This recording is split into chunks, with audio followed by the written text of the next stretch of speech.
Welcome to Year of Connection, a year-long journey toward becoming whole self-connected. I'm your host, Pauline Shu. In this week's episode, we're talking about core values. Core values aren't people and aren't connections, but they are the values around which our strongest connections with people are formed. So it's important to understand what those values are before we work on deepening existing connections and forming new ones. Core values will also play a role in deciding whether or not a connection we currently have is one that is actually in line with our values or working against them. Today, we are going to figure out what your core values are and how you can reinforce and shape them to form more significant, longer-lasting connections.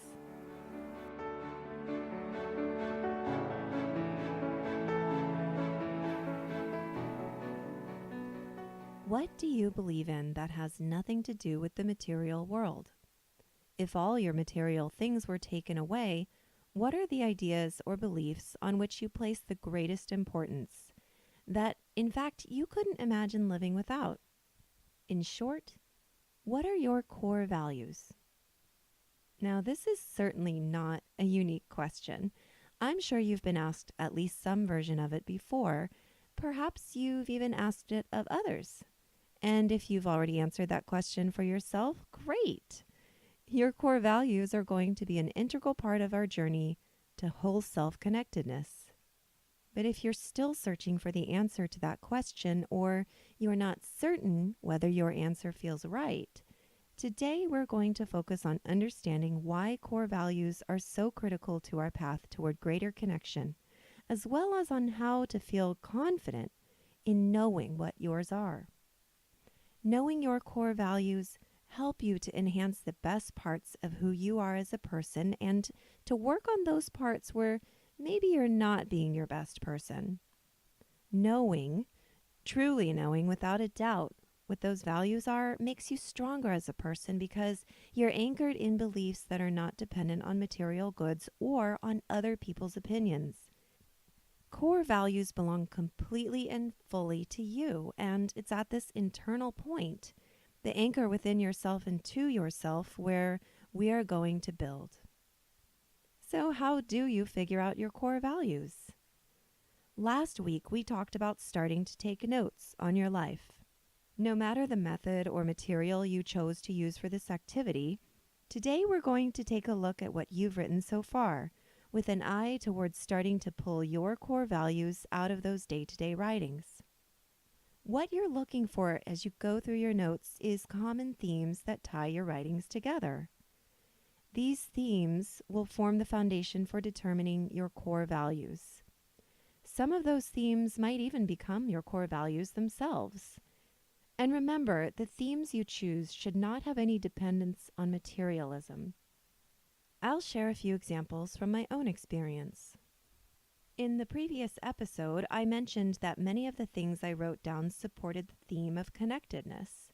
Once I'd figured out that the quotes, goals, meandering thoughts, and other entries in my notebooks often gravitated toward that theme, I began looking at other purposes that those specific entries shared as well.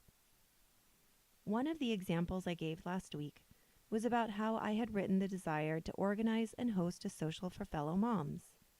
I had a sense of what this goal might be about, but when I was able to actually follow through on it, seeing it helped me to better understand what was so important about the desire to host this social.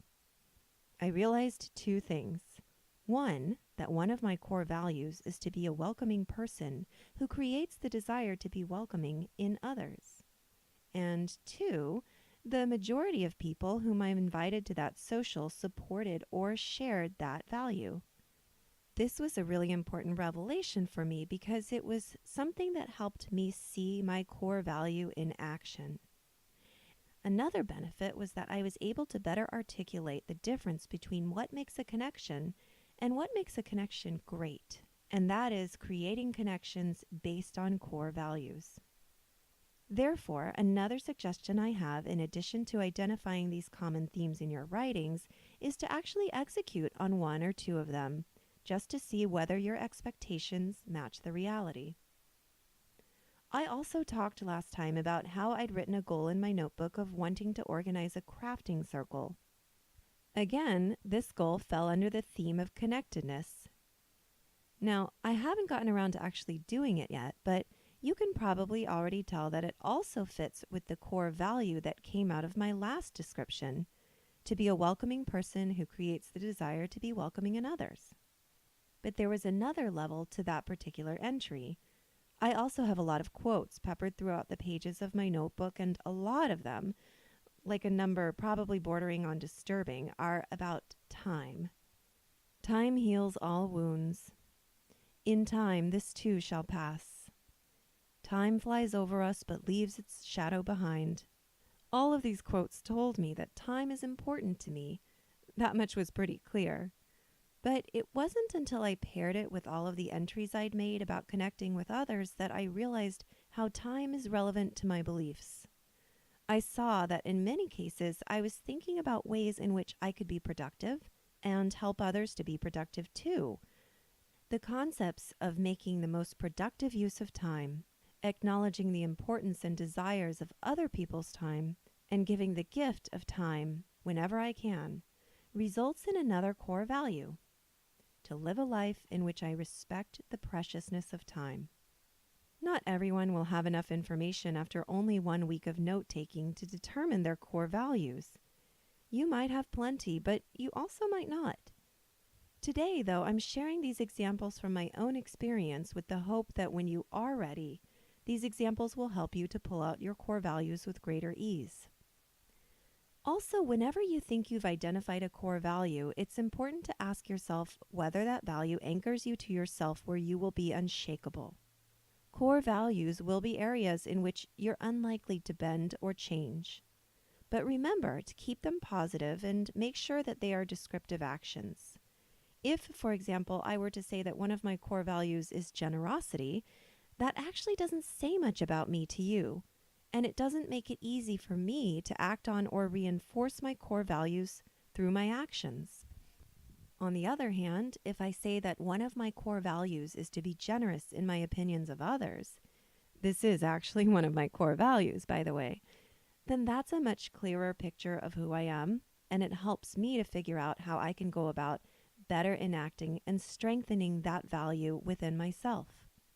An amazing benefit to understanding your core values is that knowing what they are will help give you perspective with feelings that can disrupt or harm your connections. Feelings like anger, jealousy, anxiety. To be clear, knowing your core values won't eliminate these feelings. These emotions are just as natural and normal and human as happiness, excitement, or contentment. It doesn't make sense to try to suppress them. But what anchoring yourself in your core values will do is to help you work through disruptive or harmful feelings in a more healthy, positive way. Here's an example that gets a little bit into what we'll talk about next week, which is applying core values to strengthen and create solid core connections. Just a few days ago, one of my best friends announced that she'd just gotten the news she'd earned a huge next step in her career. I was elated for her. She's been working for this for years, and it was fabulous news. However, I will also admit that I was pretty envious as well. I had a hard time getting past the wish that I had what she had. In the past, this feeling probably would have persisted for way too long. My envy might even have affected my relationship with her over time, and not in a positive way. But now that I'm more aware of my core values and have a solid understanding of how they relate to my connection with others, it was the work of just a few hours to remind myself that my friend's success isn't a threat to my core values. If anything, they help me to call upon and grow the strength of my core values by giving me an opportunity to enact what I believe. Remember, core values are where we build happiness in our own selves. They form the anchor point for the best possible connections between us and others, as well as where we invest time and energy in order to understand ourselves better. I followed this approach with my envy. I took the time and energy I was giving to that feeling and used it instead to anchor my mind in what is truly important to me. I want to be a welcoming person who creates a welcoming feeling in others. I want to be generous in my opinions of others. Those two core values became a point of strength, of love and encouragement between me and my friend around her success.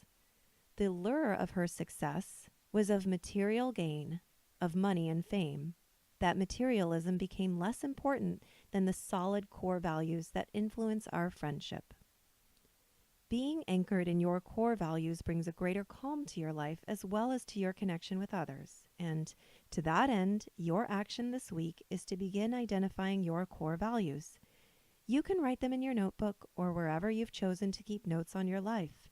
If you need help along the way, don't hesitate to reach out. Leave a comment on this episode's notes on my blog at yearofconnection.com, tweet at me at 365ofconnection, or send me an email. As you go through this exercise, it's also important to keep in mind that family and friends are not core values. On this journey anyway, people do not qualify as core values, but rather are a fundamental part of the core connections that we're trying to make. We'll talk more about core connections next week and how to use what we've learned about our core values to make our connections deeper and more durable. Don't stop taking those life notes either. Understanding core values and understanding yourself is an ongoing process that takes time. And I believe in living a life that respects the preciousness of time. It is one of my core values. I'll see you next week. In the meantime, I wish you safe travels.